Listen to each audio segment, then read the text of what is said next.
আজকের রান্না হলো গলদা চিংড়ির ভাপা।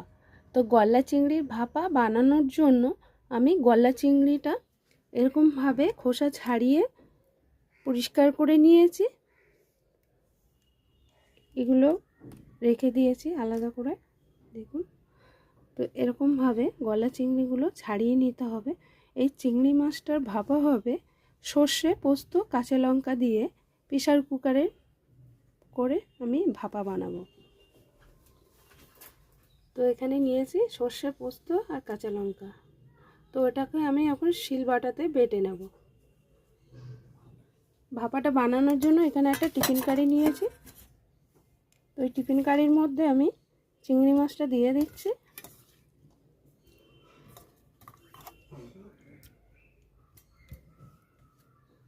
তো এখানে আমার চিংড়ি মাছটা দেওয়া হয়ে গেছে। এখন শিলবাটাতে এটা বেটে নিচ্ছে। আপনারা চাইলে মিক্সিতেও বাটতে পারেন। তো এটা শিলবাটাতে বাটলে ভালো হয়। তো আমার সর্ষে পোস্ত বাটা হয়ে গেছে শিলবাটাতে। এখানে আমি পরিমাণ মতন নুন দিয়ে দিচ্ছি। এখানে দিচ্ছি কাশ্মীরি লঙ্কার গুঁড়ো, হলুদ গুঁড়ো। এখানে দিয়ে দিচ্ছি পরিমাণ মতন সর্ষের তেল। সর্ষের তেলের পরিমাণটা একটু বেশি দিতে হবে। এখানে আমি দিয়ে দিচ্ছি বাটা। এই বাটাটা দিয়ে এখন আমি খুব ভালো করে এটাকে মেখে নেব। তো এটা আমি মেখে নিয়েছি। তো এখানে আমি খুব অল্প পরিমাণে একটু জল দেব। জলটা দিয়ে আবার ওটাকে ভালো করে এরকমভাবে মেখে দিতে হবে। এটা আমি ঢাকনা আটকিয়ে একটা প্লাস্টিক দিয়ে ভালো করে বেঁধে দেবো। তা না হলে ওই জল চলে যাবে। প্রেসার কুকারে দিলে জলটা যাতে না চলে যায় তার জন্য প্লাস্টিকটা বাঁধতে হবে। তো এখানে ঢাকনাটা আটকানোর আগে আমি উপর থেকে কাঁচা লঙ্কা দিয়ে দিচ্ছি চিড়ে। মুখটা একটু চিড়ে দেবেন দেওয়ার আগে। এখানে একটু উপর থেকে সর্ষের তেল একটু ছড়িয়ে দিচ্ছি। এখন এটা ঢাকনাটা আটকিয়ে দিচ্ছি। এরকম একটা প্লাস্টিক নিয়েছি, যে কোনো প্লাস্টিক হলেই হবে। প্লাস্টিকটা যেন ছিদ্র না হয়। তো এরকমভাবে কৌটাটা আমি প্লাস্টিকের মধ্যে ভরে নিয়েছি। প্লাস্টিকের মধ্যে ভরার একটাই হচ্ছে, ঢাকনাটা যদি লুজ থাকে তাহলে খুলে যাবে। আর ঢাকনাটা লুজ থাকলেও কি টাইট থাকলেও কি একটু প্লাস্টিকে দিলে, প্রেসার কুকারে দিলে তাহলে ঠিকঠাকভাবেই হবে, জলটা যাতে না যায় তার জন্য। এখন আমি প্লাস্টিকটা এরকম একটা রবার ব্যান্ড নিতে হবে। রবার ব্যান্ড দিয়ে আমি আটকিয়ে নেব।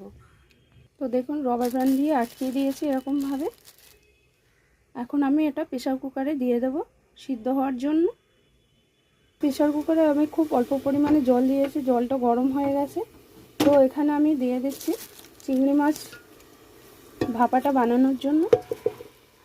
এবার আমি ঢাকনাটা আটকিয়ে দেবো।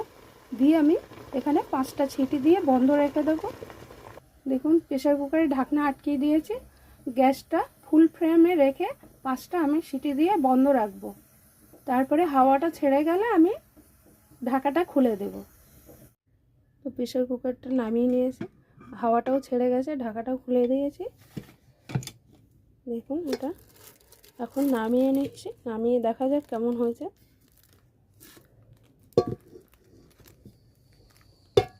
প্রেসার কুকারে জল নেই, অল্প একটুই জল আছে।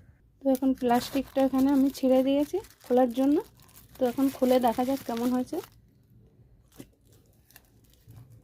দেখতে তো খুবই ভালো হয়েছে, খেতেও খুব ভালোই লাগবে।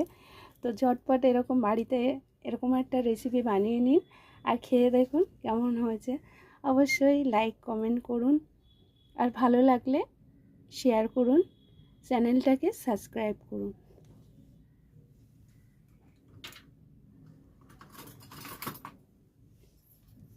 এটা গরম ভাতের সঙ্গে কিন্তু খেতে খুবই ভালো লাগে।